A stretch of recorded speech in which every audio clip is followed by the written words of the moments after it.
I'm Arthur Breitman, and I am an early architect of the Tezos protocol. Tezos is a cryptocurrency and a smart contract platform. The project took its inception in 2014 and launched in 2018. To understand Tezos, I think you need to understand three pillars of this public network. The first one is governance. People usually see a tension between either decentralization and immutability, which are key features for a public permissionless network like Tezos, and decentralization. And first generation blockchains, major blockchains, have kind of fallen into two camps. And the first camp is saying, well, we should almost never upgrade, and saying the rule set is set in stone, let's just never change the rules, because who has the authority to change the rule? If no one has the authority of changing the rules, then we can't change them, and that's what it is. And the second camp is saying, no, it's very easy. We can just produce different set of rules and tell people, run whatever software you want. So we'll innovate, and then we'll tell people, hey, here's a new version of the software, you should install it. But by what authority can someone tell you, like, you should run that version of the software, not that version of the software? It's not exactly clear, and governance by hard fork, it feels like a real choice in the sense that, well, I could accept the hard fork or I could reject it. But from a pragmatic standpoint, as a user, you want to use a network that everyone else is using and everyone else feels the same.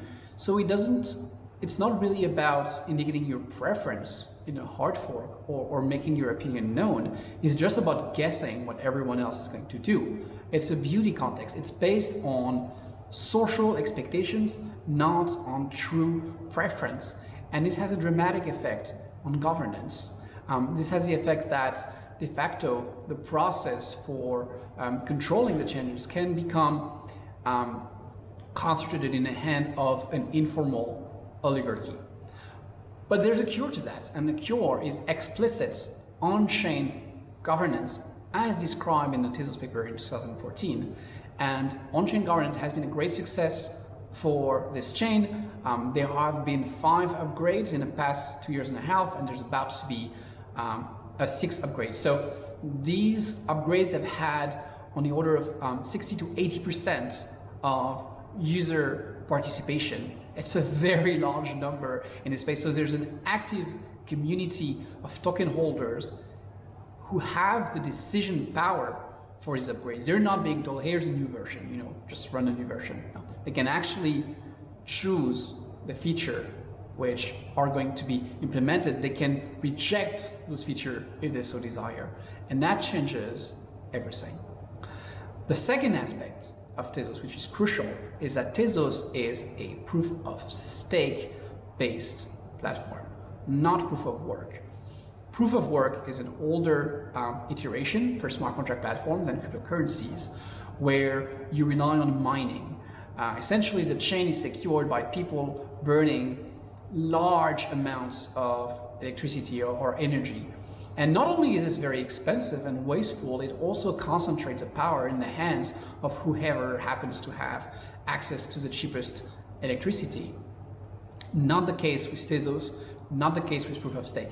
In proof of stake, the energy consumption is minimal. It may be a millionth the energy consumption to run the Tezos network than it takes to run the Ethereum network, which is like 1 millionth.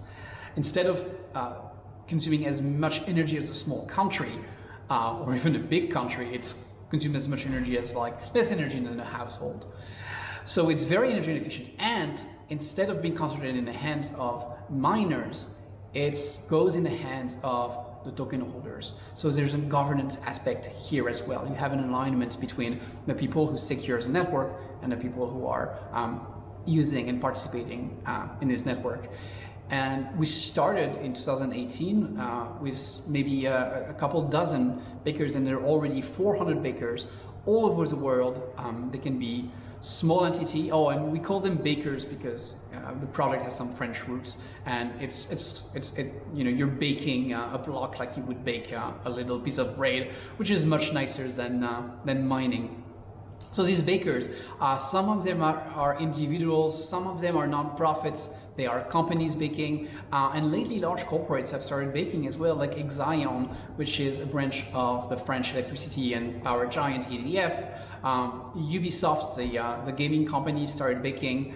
So there is this active participation that's really at the heart of Tezos and make it the most decentralized proof-of-stake platform out there. And the third aspect is the focus on language security, formal method, correctness. This is a set of techniques which were developed in computer science, initially for nuclear power plants, aerospace, everywhere where the cost of making bugs can be very, very high. And obviously, when there are hundreds of millions or billions at stake, the cost of error is very, very hard. It is very expensive. And so there's been a lot of focus in the Tezos ecosystem on these formal methods and on deploying these formal methods to minimizing the risk of bugs. No method is absolutely perfect, but we can keep pushing in this direction through more testing and also through this formal method which can produce mathematical proofs of correctness. So the smart contract language in Tezos, it was not built to be some form of assembly or to mimic what happens in the CPU. It's a higher level language which is more mathematical and for which it's easier to reason. We call it Michelson. So these are three very important and defining aspects. Let's take a step back a little bit. Why are we doing all this? In the past couple hundred years, there have been several major waves of innovation. We've had, of course, the Industrial Revolution, which ushered automations through machines, power, factories, the information age with the advent of computing in the 20th century, and the internet. For the first time, anyone in the world can access almost all known information just at the tips of their fingers. It's mind-blowing, and the productivity that has been brought by computing only keeps increasing. And I think we are in a new technological era, and a key component of that era are going to be digital currencies.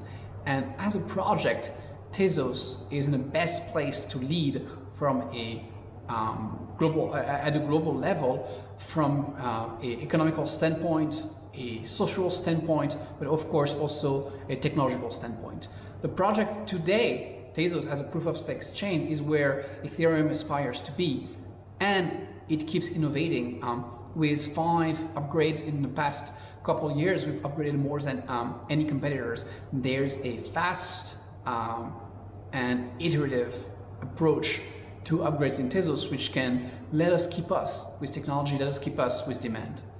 And in fact, in the past couple of months, the demand for transactions on Tezos has exploded. And part of this has been due to a focus on NFTs. Artists who are conscious about the carbon impact of their creations have been discovering the energy saving properties of the Tezos blockchain and minting over 25,000 pieces of art on the chain. The number of contract calls has been growing exponentially for the past year. It was around 300,000 the last month, and it might pass about 1 million contract calls just for the month of April. And of course, with this increasing interest comes its own set of challenges. And I think looking forward to the next year, one of the things that excites me the most is seeing how Tezos will face those challenges by an engineering focus on throughput. There are so many techniques that can increase the throughput on the Tezos chain. Tezos started with conservative parameters in 2018, a focus on correctness, slow blocks, limited number of transactions, but that has increased over the past 2 years. There's been over a 10-fold improvement in the speed of smart contract execution, and there is more to come. So picking those low-hanging fruits one by one, iterating, instead of having one massive disruptive change to Tezos, have a predictable platform where people can build and reliably know that the chain just keeps getting better and better, having higher throughputs, having more options for transactions. I think that's what makes Tezos unique, and why It's attracted corporates. I mentioned already Ubisoft, but of course we've also Société Générale tokenizing a financial product recently on the Tezos chain. So has BNP Paribas. So has Bank BTG Pactual in Brazil. So Tezos has not seen as much of the gambling activities that have powered a lot of other chains, but it has seen some very serious projects and some beautiful projects adopted. And I'm looking forward to seeing more of these projects grow on the Tezos chain. I think in order for Tezos to thrive, it's important to take stock of what has worked and keep building upon that. So what has worked recently has been a focus on developer tools. Those were lacking early in the network's life, and with a concentrated effort on developer tools by the Tezos community, we are now in a much better position. But we need to keep doubling down on these developer tools. These have meant better high-level languages, better testing frameworks, better IDEs, better libraries. It's not enough for the Tezos developer experience to be good. It needs to be outstanding. Tezos needs to propose the best developer experience that there is. That's something that I think we should absolutely continue doubling on, and it will take the effort of the entire community to succeed here. I also think that what hasn't worked is name recognition for Tezos. Tezos has accomplished enormous stride, but it has been difficult to communicate all the progress and all the strides that have been made in the Tezos project.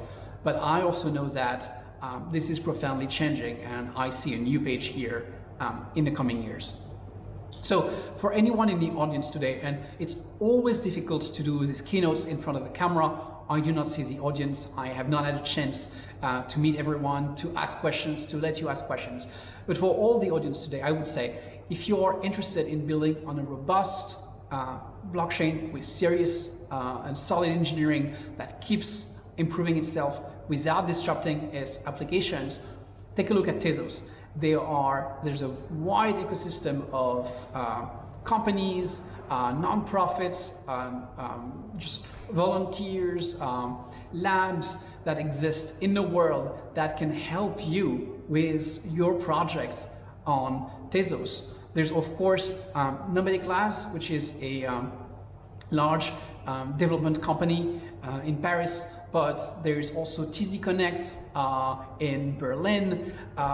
There's Marigold, which is distributed, Dial&Die in Japan, TQ in the US. There's a constellation of entities working on Tezos, building on Tezos, and helping companies like yours launch their first application or their second application on a blockchain. We've seen a lot of entities who said, well, for our first application, we tried Ethereum, and that was interesting, and we did an experiment and we gathered some data, but now we want to do something more serious, and then they get interested into building on Tezos. So come and join all of these large applications which are progressively building on Tezos, launching on the chain, enjoy the benefits of a robust platform upgrade path.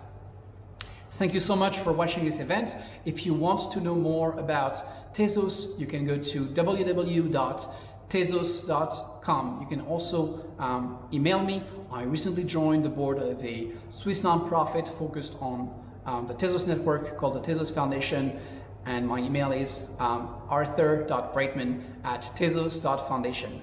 Again, thank you for watching, and see you on the Tezos chain.